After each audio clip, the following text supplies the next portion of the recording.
What's up, everybody? This podcast is brought to you by Audible. Get a free audiobook download and a 30-day free trial at audibletrial.com/Courtney Diamond. I'm currently listening to Radical Acceptance by Tara Brach, which is a book that I heard Tim Ferriss suggest on one of his more recent podcasts with Tim Urban, titled Managing Procrastination, Predicting the Future, and Finding Happiness. So bam, double listening suggestion today. But no matter what you want to listen to, grab it for free by going to audibletrial.com/Courtney Diamond.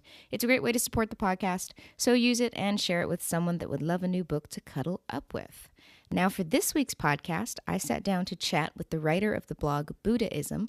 He also hosts his own podcast called Darken the Page, is a musician, and the co-founder of an event called Intimacy Fest. It was a very interesting chat, everybody.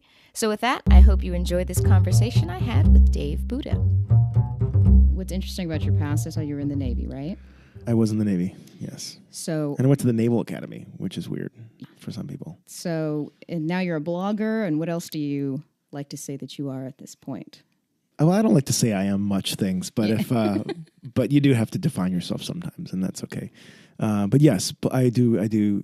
I think blogger is an identity that I enjoy, also something that you enjoy, which is, but just a writer in general and a musician.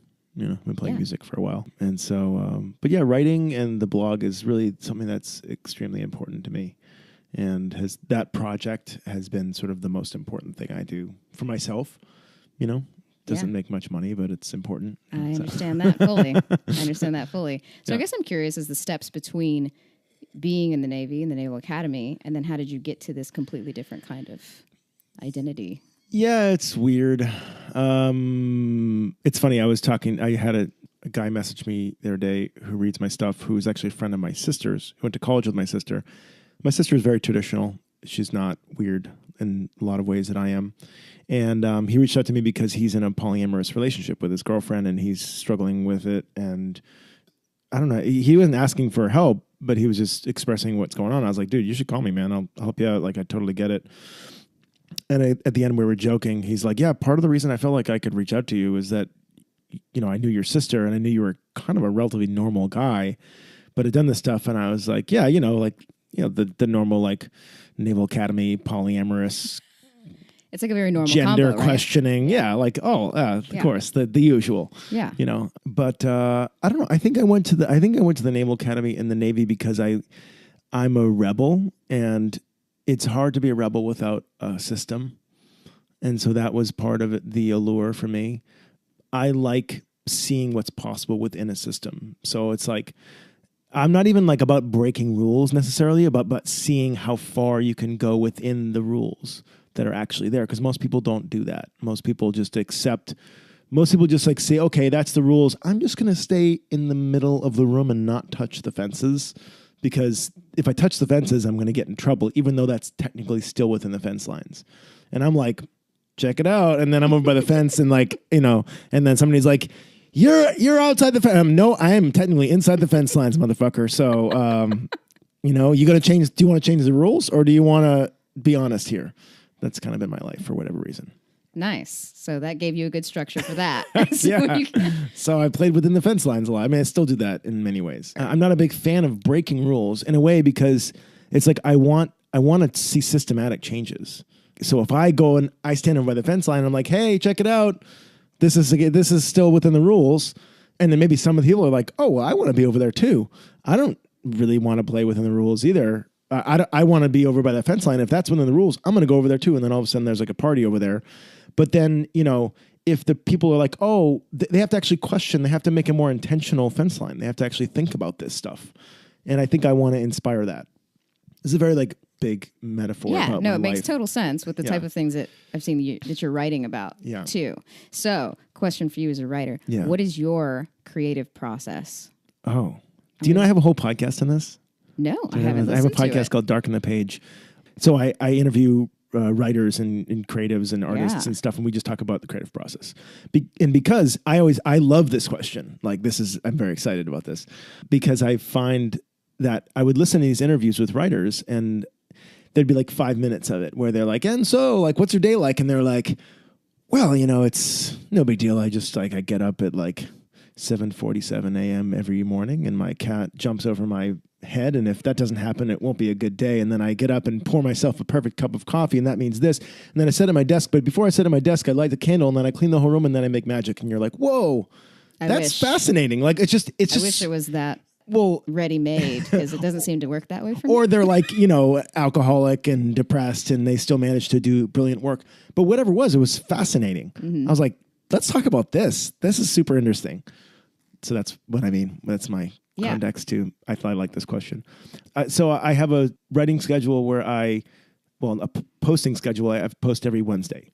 And I've been doing that for 3 years. I've taken 2 sabbaticals, one for 1 month and one for 2 months. The last one for 2 months, I was doing a bicycle trip down the Pacific coast. And and I just have to publish, whether that means I cram last minute or it means I luxuriously write for like an hour a day every day for the week. Both happen. Lately, I've been actually really surprised to find that when I cram, sometimes I just bang out something great. And I used to think that if I did that, I would get subpar work, but I don't know. I've been doing this for a while, and I'm getting pretty good at it, maybe. It's like the magic of procrastination. Yeah. You know what I mean? Procrastination gods or something. Yes, maybe. It's like that's when the muses visit you, when you're forcing yourself into a certain timeline. Yeah. That's what it felt like in school, because I went to film school. Okay. And so I have a degree in screenwriting. And so they would have us do classes where you show up and you have to have 30 pages written. And then I would find myself the night before with like 2. Yeah. And then have to stay up until 5 a.m. and just get out 30 pages of whatever at that point. Yeah. But I would look back at those things and I'd be like, wow, well, that's when the good ideas actually came to me. Yeah. Coffee is very important in that process too. I drink too much of it. Yeah. That's for sure. I do. I stop at 2 cups. You're smarter I'm than me. I'm actually really good at regulating it, although coffee really works for me. And I typically will drink it like 4 or 5 days a week. I won't drink it every day. And then I'll go to like 2 cups, and depending how much food I've had. But if I'm on a good coffee high, like anything is possible. Like I will take on the world. That's hilarious. It is my favorite drug. Yeah. And it's just like, why am I so fucking brilliant? Right? Coffee. Right. Are you like a daytime or a nighttime writer? Does it matter? Daytime. Yeah. I get a lot of sleep. I go to sleep around like midnight or 1 or so, and then I might sleep till like 9 or 10. And then I like just kind of waking up slowly, sort of like getting some momentum in the day. And then around like 11 or noon is when I might hit peak for like 2 or 3 or 4 hours. And then after that, it's just shit. Yeah. And that was the magic, and it was officially and gone. It's gone. Yeah. And I try to stop when it's gone. And I'm a big believer in, I don't know if it's Abe Lincoln that said this, but he gets attributed to it. It's like if I had 5 hours to cut down a tree, I'd spend the first 3 sharpening my axe. Have you heard that? Yeah. Who knows if he actually said that? Probably didn't. But who knows? But it's a thing. But that's how I try to look at it. Quality versus quantity. It's not, if I go for a run or if I just get out and move and I do something, I'm just like cultivating my ability to actually create. And I spend most of the time doing that. That's better than me just staring at a blank screen or trying to put in more hours. Like that matters, because it doesn't. It's not linear. Creativity is not linear in that way. No, it's not. I've found recently that if I wash dishes, all of a sudden I can think of a bunch of things to say. I don't know why. There's something about that process that like gets my mind in the right state. Totally. Well, it's the shower. It's the showering effect. It's the thing where is very effective. You're doing a task, but that doesn't require any of your right brain maybe or something. I don't know. It just doesn't. Yeah. You already know what to do. It's like when you shower, you don't think like, where should I wash next? Hands just wash your body. That's how it works. And you don't have that I'm sitting still and trying to meditate like torture. It's just like, I'm not supposed to be having a clear mind right now. I'm just showering. And you're like, it's like a natural pause. Yeah. I do the same thing on a bike, like on my bike trips. And I'm just pedaling, biking. And how many bike trips have you done? Good ideas, I've done 2.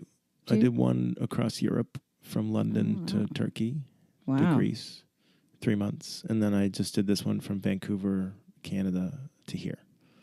To literally this apartment, and then it was awkward. And this was the end of it. Sorry. It's like, why am I here? Yeah. Why are these dogs barking? Yeah, but I assume you don't take very much with you. No. Obviously, right? Yeah. So how do you get through that many months with not much? I love audiobooks and podcasts. do So I. I do listen to those while I'm biking, although I try not to do that the whole time. I try not to just, it can become an impulsive thing to fill space. And I try not to do it for that reason. I mean, there's scenery, there's people to meet. You do get kind of lonely. So you like end up just wanting to talk to anybody, which can be kind of cool. Cause when I'm here, I'm a bit more picky, who I like, who I want to spend my time with and stuff. And there I'm like, oh my gosh, person pumping gas. Like, what's up? What's your life about? Like, somebody to talk I'm lonely, to. Yeah. And it's kind of nice, like valuing.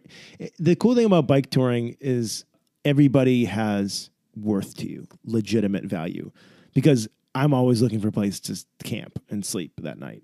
They putting me up on their couch and feeding me their shitty food is like a 5-star hotel for me. Are people that willing to do that? Is that like a common thing that somebody will welcome you into their home to sleep? Oh, yeah. Yeah. Really? I mean, it's, depending on, you put yourself in those situations.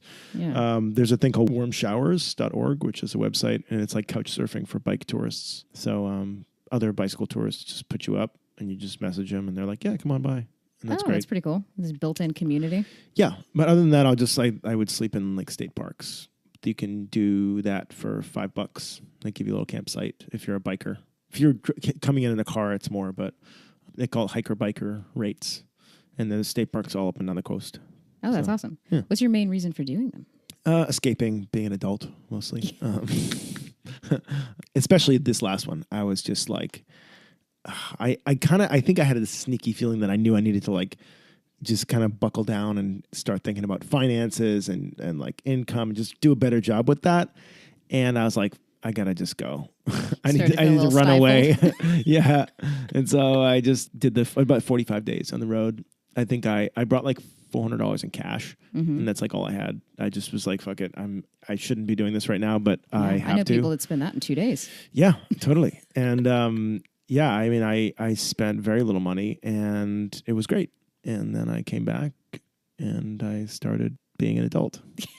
But actually, it was really nice because I actually really wanted to at that point. Right. I'm like a camel. You know how they say like camels, they don't want to move. You have too much weight in them, they just sit down. And you just have to like take the weight off and then the camel will get up. Like I'm the worst. Like I don't want to say I have no self-discipline, but I believe very strongly that my self-discipline bucket is not where I want to be drawing from to make my life go. And so in that case, like I don't like doing things I don't want to do until I want to do it. Right. And that's, pain and suffering and consequences are good for making you do the things you don't want to do. So I try to just kind of be in touch with that and like, oh, okay, I really need to do this now. So yeah, that's so it's like you have to hit a bit of a reset button to be able to live some of that grown up life. Yeah, in a way, I guess. I don't know. It's good though. It feels good. I actually like 2 days ago, I just made my first monthly budget where I'm tracking all my income and all my expenses. Ooh, I don't even have one of those. No, I'd never had one of those. And the cool thing is I genuinely want to do it. I get excited to put the numbers in. Again, I've tried to do that in the past and just been like, oh, I hate this. Oh, fuck this. But now I'm like, yeah. But for some reason you're in that phase. I'm organized. And it's not because I want to be like a good person. It just feels good to know that and be organized and know when I'm spending, know when I'm making. It's nice. I'm just in that phase. I'm letting myself do this.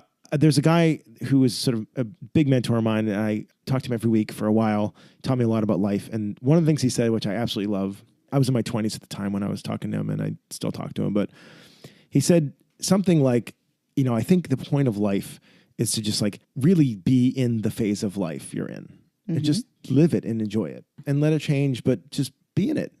If you're 20, like go to Cancun and chase people around. Yeah. If you're going, if you're in your 30s, like if you're in 40s, whatever, just let yourself just do it. This is life. Like it's phases. There's times you care about things, times you don't care about things. Like go do that. And I think that was really good. And I try to do that.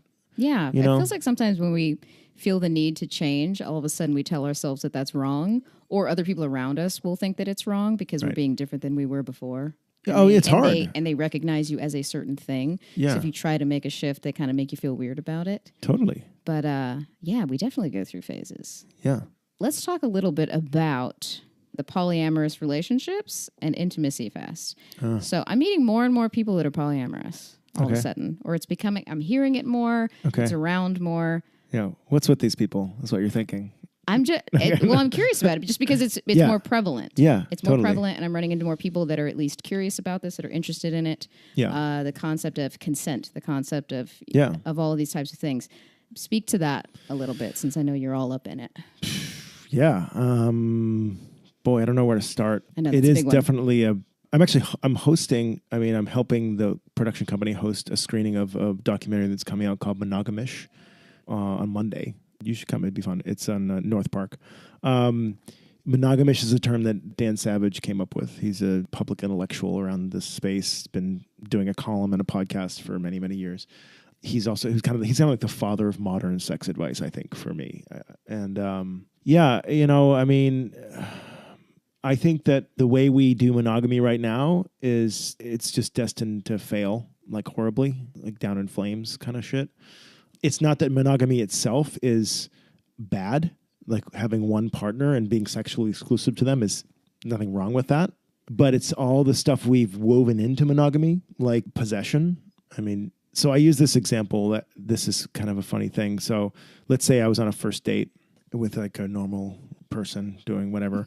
And they were like, hey, how was your weekend? You know, typical question. And let's just say my weekend was great. And part of my weekend was meeting up with another woman and having a wild, memorable sexual experience with her. Like, so what most people would say is they'd be just like, oh, yeah, my weekend was good. I met up with my friend, Wendy, you know, whatever. Sure. We went out, we saw a movie. It was fine. But really, what I would say to a friend, if they asked me, not this date, but how was your weekend? I'm like, oh, dude, my weekend was amazing. Like, I met this girl, Wendy, went on this date, went back to her place, stayed up till 3 a.m., had like amazing sex, like felt so connected. I like fell in love 10 times that night. And oh my God, like it's so great, right? I would never say that on a date. No, I mean, I would, but like that would be so weird to say on a date.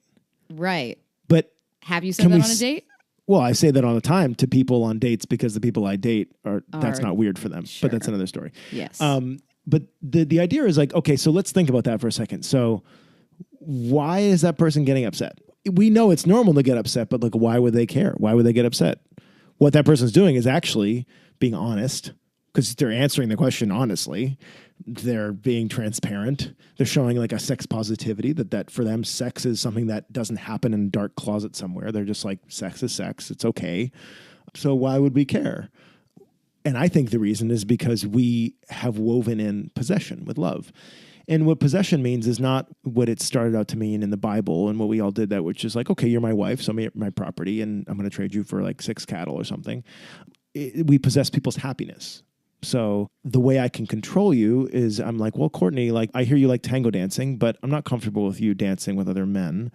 So when you go tango dancing, I'm just going to like throw a fit or be emotional, or I'm going to go do something that I like that makes you uncomfortable or whatever. We're just going to do these subtle manipulation tactics because at the root of it, we just believe that we have a right to that person's life in that way because you're my wife. Well, obviously. Why? Do we do that to our friends? No. Do we do it to their brothers and sisters? No. We don't do that to people because that's an asshole thing to do unless you're in a relationship or you're married. And then it's like, well, fuck. And then I go to my friend, Jim, can you believe Courtney's doing this? And Jim's like, yeah, I can't believe it. Courtney's a bitch. You know, like what the fuck's wrong with Courtney, you know? And then I get reinforcements. And then you go to your friends like, Dave, yeah. And like, but that's that we didn't stop to question the system. You know, we didn't stop to go like, well, is that what I signed up for? And again, that has nothing to do with being polyamorous or being monogamous. It's just like, that's the stuff that it comes with. Actually, that whole fence analogy is really good because, you know, monogamy, there's a pretty big fence around monogamy. You just can't fuck anybody else and do sex acts. Mm-hmm. That's it. But what we all do is instead of going like, walk up to the fence and go, hey, Courtney, is this cool if I'm over here? And you're like, oh, yeah, that's cool. All right, what about here? Oh, it makes it a little uncomfortable. Okay, well, let's move the fence here. What about this? What about here? What about here? Instead of actually figuring out where that fence is, we just stay in the middle of the playground. And then we get smaller and smaller. And then our little playground, where we allowed to go is smaller and smaller and smaller. And every time we feel fear, we just contract instead of go, hey, Courtney, I'm feeling fear. Are you cool with this? What's up with this? Let's talk about it. We just get smaller and smaller and smaller. And then finally we just explode, which is infidelity and cheating. And cheating is just a pressure release valve for monogamy because it's a pressure building system. And again, not monogamy as a structure, but the way we do things, the way we do relationships in general. And that stuff happens in poly relationships too, because how we do relationships is fucked up. Just to break down communication really is the root. Do you set certain parameters within when totally. you have relationships? The way to do the best practices for polyamory are it's not just like a free for all, especially starting out. Like, the way I think the best way to do it and the way I've done it and some of my friends around here is, let's say you're in a couple. Let's say it's like a typical situation. Maybe a couple wants to open up and then says, all right, let's date other people or have an occasional threesome or whatever. So it's like you have to really consider yourself a team. Like, let's move together and let's only move together if we're both a hell yes to that. And that might mean we have to go really fucking slow, and that's okay, But that is different than what most people think. Most people think that it means, all right, honey, well, I'm going to go out and bang some people, so I'll just hope you're okay with it. Go watch your Netflix show. See you later. That's not a kind way to do it. Although that happens too, but that ultimately like that will part break would increase down. the drama. Yeah. Right. That will break down and that won't Yes. work. And then you have to go, oh, what didn't work about that? And you might arrive at a conclusion similar to what I said, but I think that's the best way to go about it is to do your best to keep everybody in a yes, because there's going to be feelings and going to be jealousy that comes up anyways. Like, you can't avoid that. Right. And then when that happens, you pause and deal with it. And then, really show people that, like, we all want everybody to be a yes. This is a win-win-win-win-win thing. This isn't like, I don't want to do this at your expense, And so that's an example of like how a couple might do it. There's so many ways to do it. I mean, there's swinging, which is a little more just like, hey, let's just go out and have sex. Let's not get emotionally tied into people as much. But again, that's also varies within the swinger community. I can't speak for all that. And teach their own, there's, you get to make the rules. That's the cool part about it. Okay, interesting. And that's why this term monogamish is cool. Because it could be like, hey, like, we're just a monogamous couple that has the occasional threesome. Like, that's not monogamy. And maybe that's our version of it, and that's okay. And then some of these things, I guess, require just a little bit more vulnerability. If you're talking about communicating the things that are upsetting you, right? Or if you start to get jealous, you start to get frustrated, I would see that sometimes people aren't good at expressing. Yeah, I don't know who you're talking about. Not me, for sure. I'm great at that. Yeah, no, that was a very hard lesson I had to learn.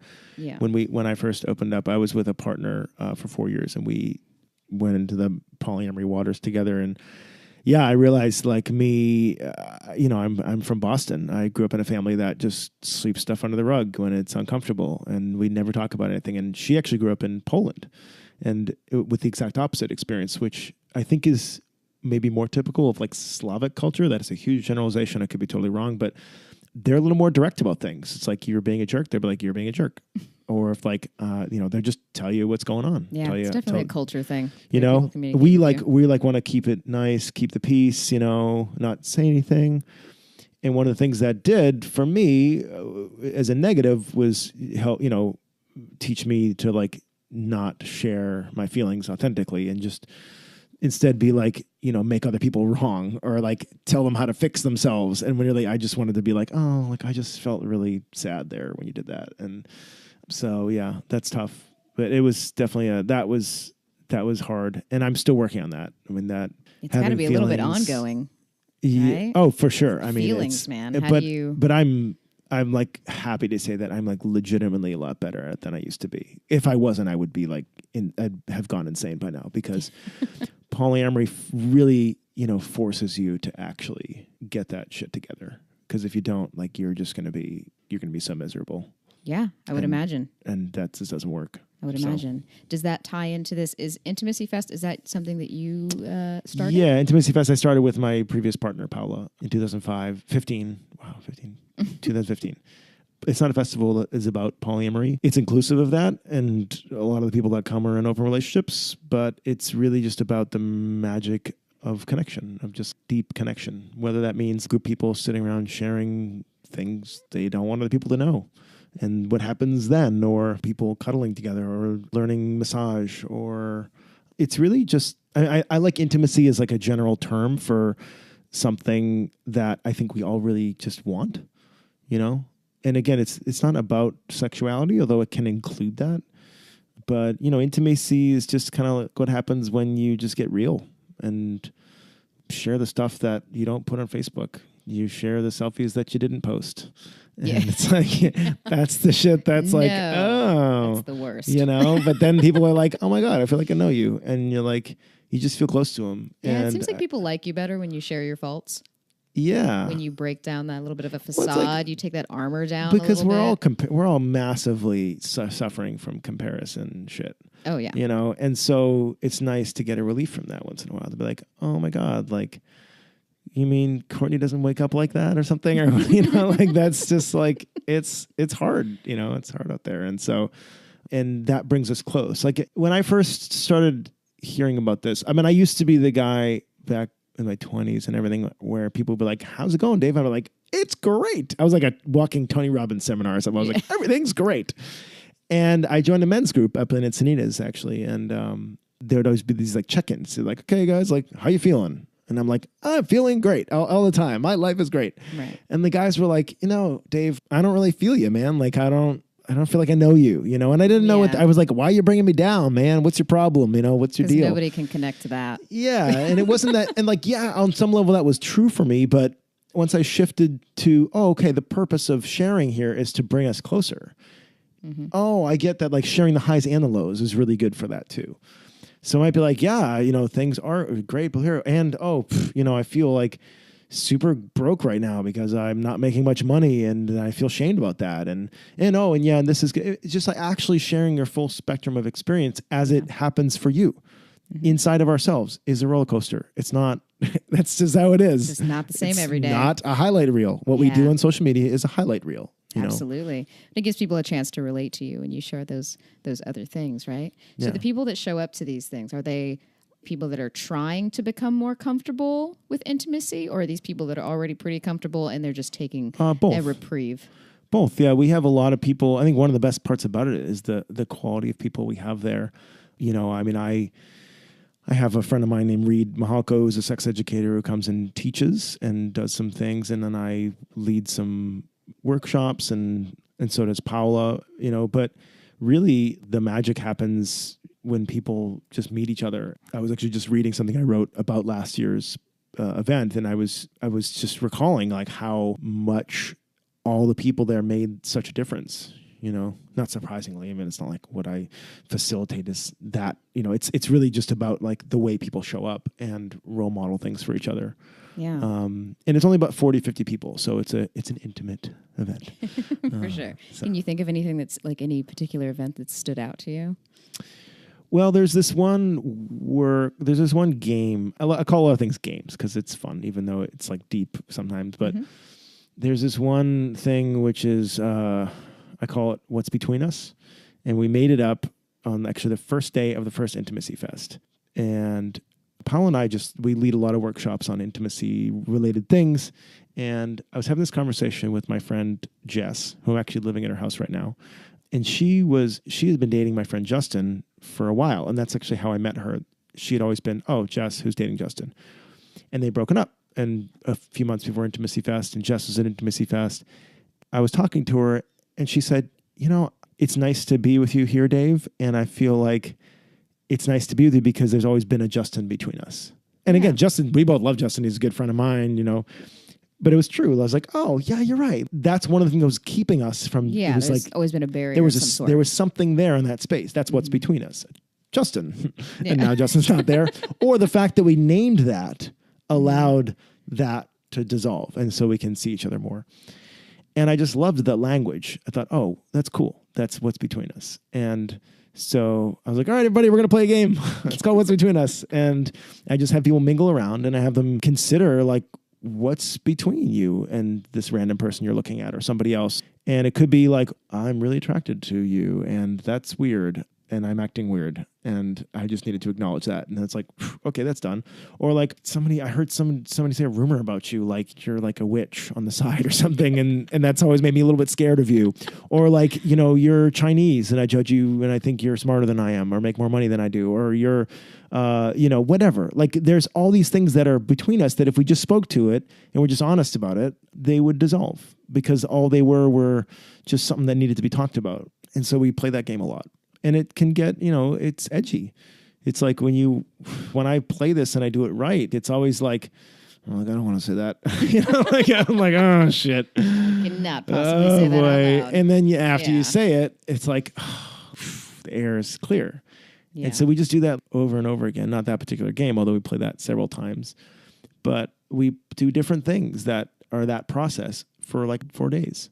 And it's pretty magical after a couple of days. It's like, wow, like this is what it's like to feel really connected to a lot of people and to feel like myself and feel like I can be whoever the fuck I want. The people actually support me and they know who they see me. They see actually me, not just the person they know I'm messy and they know whatever. And how freeing is that? So that's the kind of stuff we do. That's awesome. Yeah. How long is that? And where is this? It's 4 days. This year it's going to be June 21st to the 24th. It's about an hour east of here by Yakumba Hot Springs. And I know I looked at the map and there's like a bunch of stuff. This is the first year we're doing it there. We've done it out in Awanga, which is up by Anza. And we moved it because that land got sold. So we're in the new place, which is really cool and even better. And I looked at the map. I was like, what's it near? How do I describe it to people? And I was like, I'm not really near other stuff. It's not as far as that. Oh, Yakumba Hot Springs is there. That sounds cool. That sounds nice. Who doesn't want to be, who doesn't want to be near a hot springs? Exactly. Everybody does. That's so funny. So that's what I say now. Yeah. And because nobody knows where Yakumba Hot Springs is. It's just a little town. I don't. Yeah. I'll be honest with you. Exactly. But you were like, ooh, right? You just said hot spring and I was like, okay. Oh, okay. I like hot springs. Sounds great. Not that I've even been to one. It's just hilarious. So also the concept of like very specific consent. I've run into another person that deals in this and he's like, the importance of consent is massive for us to feel comfortable with each other. Yeah. So even if I want to touch you on the shoulder here, I want to ask your permission to do it. Right. So he's just asking me very specific, am I allowed to do this? Yeah. I mean, so I think that what you're voicing sounds like is a very typical concern with people, which is like, oh, well, do I have to ask for everything? Like, can I not touch anybody? Can I not do that? Right. And I understand that. I think it's really about understanding other people's experience. So, and erring on the side of caution. So if you're not sure whether you think somebody would be okay with them touching you, maybe ask. Mm-hmm. Just check in. You're like, hey, like, there's a lot of people before I hug them, I'll just say, would you like a hug? Not everybody wants a hug from me. Believe it or not. Can you believe it? Yeah. And I used to just hug people. And then I realized, 95% of those people were totally cool with it. And there's 5% that are like, I wasn't really into that. I would have rather he didn't hug me. Yeah. And because of that, I don't really want to make people feel that way. So, yeah, I mean, like touching a shoulder might be a little extreme. It felt extreme. But in terms of like, crossing people's boundaries. And I think that we're all coming to a place now where we have to kind of like recalibrate this and go like, oh, so, because I would say to that person who's like, well, what's up with that? Do you have to touch your shoulder? I'm like, whatever we're doing now, we have to figure out something else. So if you've been going about life touching people and not asking in your way of doing this, we as a society, we suck at this. Look around. And again, that's what this whole Me Too thing is about like, hey guys, like there's a problem. Yeah, like some stuff has been wrong and it's really coming to the forefront. And it seems like this is kind of a big response. And most guys, and this was me for many years, most guys don't realize the extent to which this shit sucks for people that are big victims of it. I, as a 5'10", relatively large man, have never worried. I could walk down PB at any hour of the night. And I don't have a second, one second of my attention is not thinking, will somebody jump out of an alley and will I be at risk at all? Mm-hmm. That is a really privileged thing to think. Yeah. And then so let's just say I'm at a bar and I'm outside talking to someone and then there's some flirting going on and we kind of step around the corner and I'm like, do you want to make out? Or I kind of lean in to kiss them. Like, I don't think about the fact that like I'm way bigger than they are, assuming they're like a smaller woman. Sure. I've never been in that position. Now, again, I recommend guys go spend some time at gay bars, get hit on by men. I've told my male friends this. I've taken guys out to gay bars. I've been, I've been in those situations, and it's incredibly important to understand what men are actually like. Because men in gay bars are not any less aggressive. Yeah. In fact, they're probably a little more aggressive depending on, they can be and wear something cute too when you go to the gay bar. Don't just look like a schlub, right? But it's like, oh, you don't like that. Oh, I get it. Somebody giving you a long, awkward hug and then like nuzzling into your cheek in your neck because they want to like, get close to you. Oh, it is a big deal. I get it. Yeah. And I'll do that every day. And now that guy's your boss, and he's gonna fire you if you don't let him do that to you. Oh, that sucks, doesn't it? And then go smile and be happy and radiant. And now it's got weird. And it's gotten weird. It sucks. And so again, I say this. I did not realize this for many years. I went to the fucking Naval Academy. I didn't realize. I mean, the women that were there were fucking tortured by this bullshit, and I just got a glimpse of it there. But I didn't really understand it until I started really thinking about this stuff, and so that's what we're trying to change. Yeah. Hopefully by saying, hey, man, ask. And then, if you ask everybody before you put your hand on their shoulder and you hear, hey, that's cool. You don't have to ask. Or if everybody seems comfortable, maybe you go or maybe you talk to people like, hey, Courtney, as a friend of mine, I've been asking people before I touch their shoulder, do you feel like that's, where is that a line I should be drawing? Maybe somewhere else? Ask people, have conversations with them. Yeah. And get more than one opinion, and that stuff is sometimes people are really afraid to just get into that stuff. Well, they're afraid that it's like just trying to be whatever they think they should be and try to seem like they're in control and they're comfortable, so they don't just ask simple questions and get to know people. Yeah. Well, we've all been groping in the dark in a lot of ways, where we're we're getting a little bit of needs met. We're getting a little bit of affection. It's making people feel uncomfortable, but I don't know. We got to touch some boobies, so whatever. So we're doing this, and it's weird. Like high school. Yeah, it's and we're just afraid that if we turn the lights on and actually have a conversation about it, it might go away. So we're just gonna keep oozing and sneaking our little tentacles and just hoping we get a little bit here and there. And it's oh, come on. That sucks. And I understand because we're just so afraid of losing this connection, whatever it is, And so we do stupid things. We're going to break the magic. There was not magic. No magic. Talking. Yeah, we'll break the risk of getting something, and it's silly. Yeah, for sure. Now, where do you find your dates these days? Are you an online dater? Do you I'm on Bumble. I'm on Bumble. I saw you on Bumble, actually. Hey, what's up? I don't think you matched with me if you didn't see me on Bumble. I haven't seen you. But keep swiping. Keep you'll get me there. But the reason I'm on Bumble is, for me, 99% of people are not a good fit for me, obviously, right? So most people are looking for monogamy, looking for the one, all that stuff. Mm-hmm.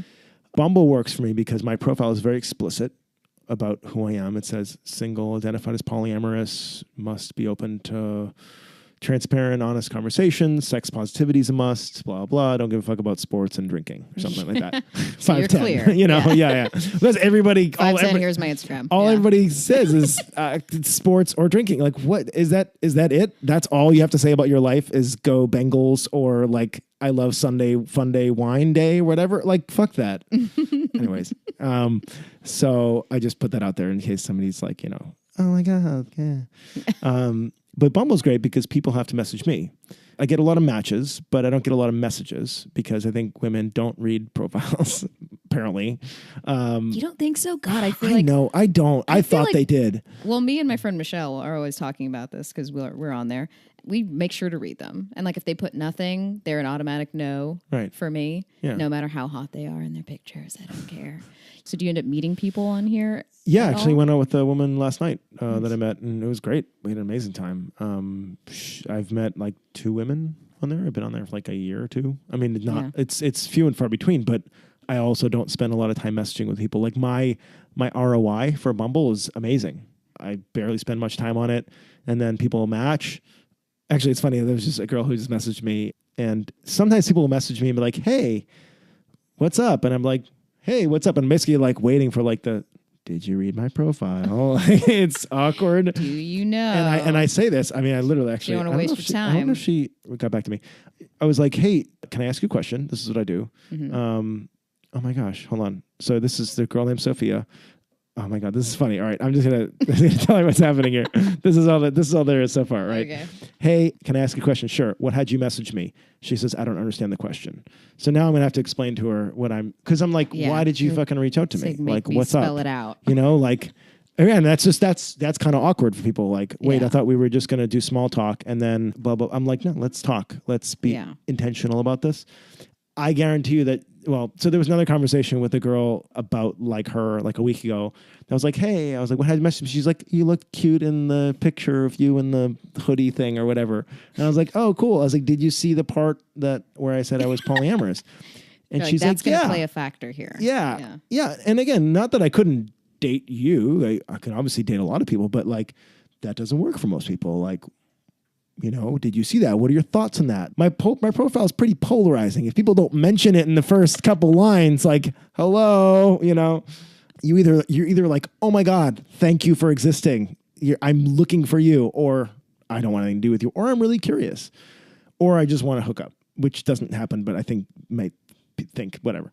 So, I'll say to them, hey. And again, I'll probably say it to this girl at some point. You know, most people that message me are either a hell yes to polyamory because they've experienced it, or are curious about it. Like they're like, oh, I want to learn about that, or I'm interested in that, or just looking to hook up.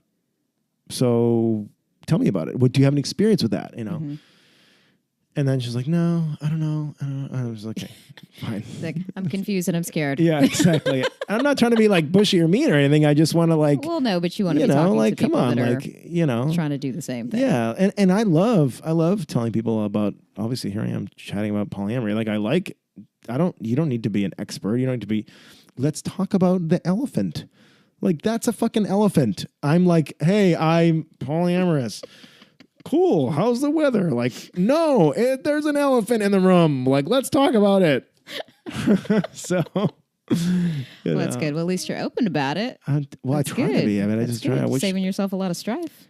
Yeah, no, I say it's mostly amusement. Like, this cracks me up. I don't understand the question. Okay, why did you text? Like, why? Yeah. Why? You could have. It's very rare for men to ask that. Oh, of course it is. Oh, it's. I know it's super weird what I'm doing. Yes. It'd be so much easier for me to be like, "Hey, funny gift." I know it's all surface stuff usually. So if you could give advice, super quick, because I'm gonna let you get out of here. Yeah. What do you think men could change about their behavior towards women?